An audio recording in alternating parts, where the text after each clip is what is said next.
Good morning everyone and welcome to the Pure PT and Pilates studio. My name is Becky Pritchard. I'm a physiotherapist and an exercise rehab expert. So do you have pain in or around the front of your knee, around your kneecap? If so, you need to stay and listen to this video because I'm going to teach you how to reduce that pain and that tension instantly. Now what you need today to join me down on the mat is a spiky ball if you own one. These are Sissel. I like this brand because they're nice and squishy, not too hard. You can get harder ones from Amazon.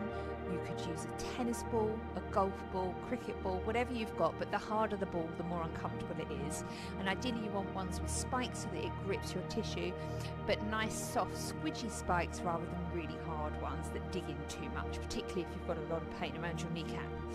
So do you get pain when you walk down the stairs? Do you get pain when you squat down low into a deep squat? Is the pain around the front of your knee?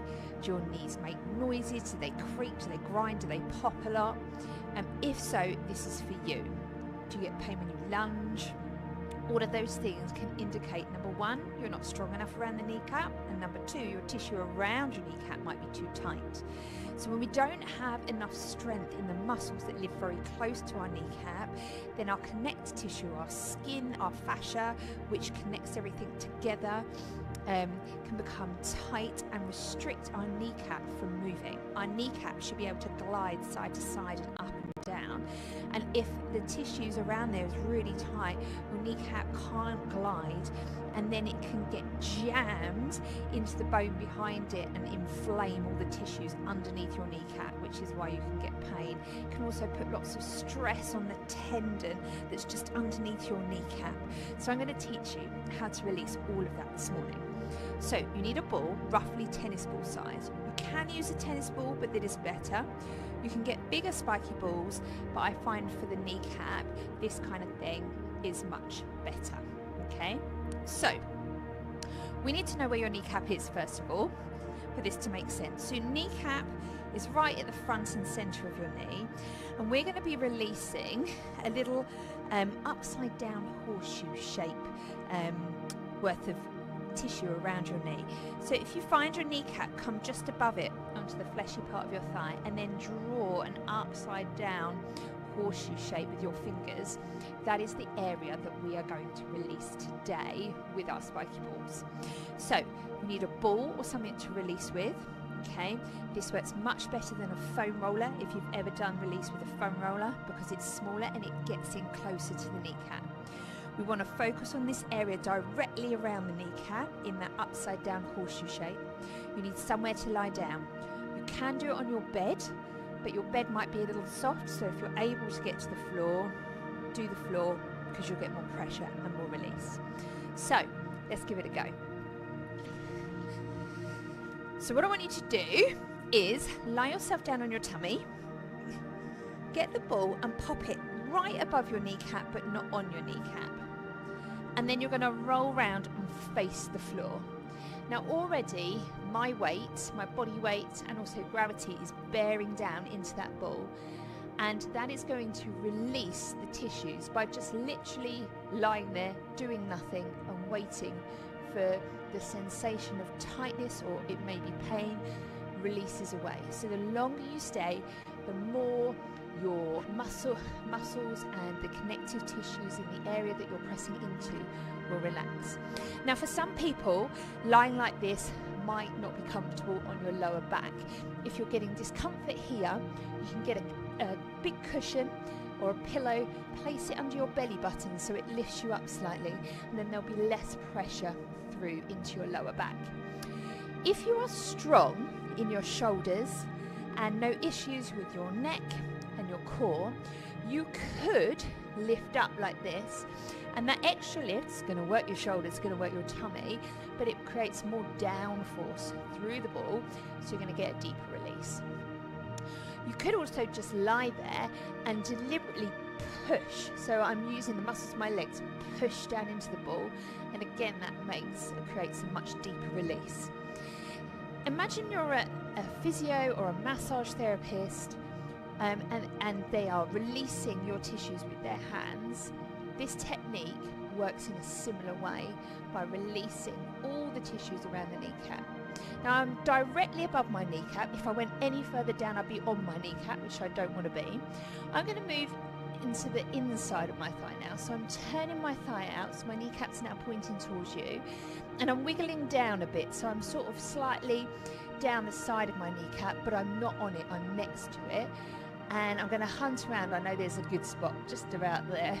So you're going to hunt around for any bits of tension, any bits of soreness, and when you find something good, wait and hold. What I don't want you to do is roll up and down like a nutcase really fast. I want you to go slowly, find a spot, and just be patient. This is not a very exciting technique, but it's a really effective technique. So do it while you're watching the telly, listening to a podcast. Do it when you've got time, never do it in a rush, okay? So you can come round more. Now I'm on my inside thigh muscles. I've come off my front of thigh, my quad muscles, and there's some really juicy bits there, that bit especially. If you get a really intense spot, you might notice that the pain goes up or down your legs slightly. That's fine as long as you can relax into it, and you just need to keep your shoulders away from your ears. So you're just going to hunt around, just see what you can see. Now I'm coming to the outside of my thigh. I'm going to turn away from you to do that. If you wanted more pressure while you're here, you could pop your other leg on top. You don't have to do that. I'm going to move down, so I'm down the side of my kneecap, and I know if I twizzle around a little bit to there's a much tighter spot. You may have been told before, by a physio maybe, that your IT band that runs down the outside of your leg is tight. I'm not quite on the IT band now, but if you wanted to do some release there, you can come round and release the outside. In all honesty, that is not going to help your kneecap pain. You need to be more like closer in than that, nearer to the kneecap. And we're going for that imaginary upside down horseshoe. That's what we're trying to target. So you can spend as long on that as you wish, okay? The longer, the more release you're going to have. The harder the ball, the deeper the release. The harder the floor surface that you're on, the deeper the release. Don't do it in a rush. Take your time. If it's very painful and there's bits that you just can't release because you just can't tolerate it, find the closest point to that really tight, uncomfortable spot that you can do without it really hurting like that, and just give it a go. Now I've done this leg, my right leg, and not my left. I can feel that I'm looser around my right kneecap. That knee feels, I'm sitting and bent knees. My knee feels easier to bend on that right side, and it also feels really warm where all the circulation has gone to those tissues. If you have a lot of swelling or puffiness around your kneecap, this might slightly accentuate that swelling. So really good tip is to fully submerge in water afterwards, so a bath or a swimming pool or a jacuzzi. That's the best way of getting rid of swelling. You could also ice it, contrast bathe it. That means 5 minutes of ice, 5 minutes of heat, and just keep alternating, and that also can be really helpful for getting rid of any residual swelling. If you're really tight around your knees and that's the first time you've ever done it, you may get bruising. It's unusual, but it is possible if you bruise very easily or if you're incredibly tight. If it does bruise, you have to wait for the bruising to subside before you do it again, okay? Now, you can do that daily, and if, say, you're running and running is hurting around the kneecap at the moment, you want to do it pre and maybe even post-run as well. It's not going to affect your running by doing that release. This technique will not strengthen around your knee, but it will release that unwanted tension around the kneecap, which allows the kneecap to glide better as you're moving, walking, climbing, sitting, standing, all those things. So this exercise is an inhibition exercise, and that is the first stage of my Fix It Fast framework that I use to fix injuries. And if you want to learn more, then keep watching, because I'm going to be posting videos all the way through January. At the end of January, I am running a Fix Your Knee mini course. So it's a 4-week course to teach you some really simple exercises just like this that you can do on a regular basis to reduce or maybe completely fix your own knee pain. So if you're interested in that, just comment knee on this post and I can send you some more information. I will be back next Tuesday with more tips for your knee. We're going to be talking about the knee all the way through January. Lovely to see you all, and I will see you very soon. Take care. Have a beautiful day.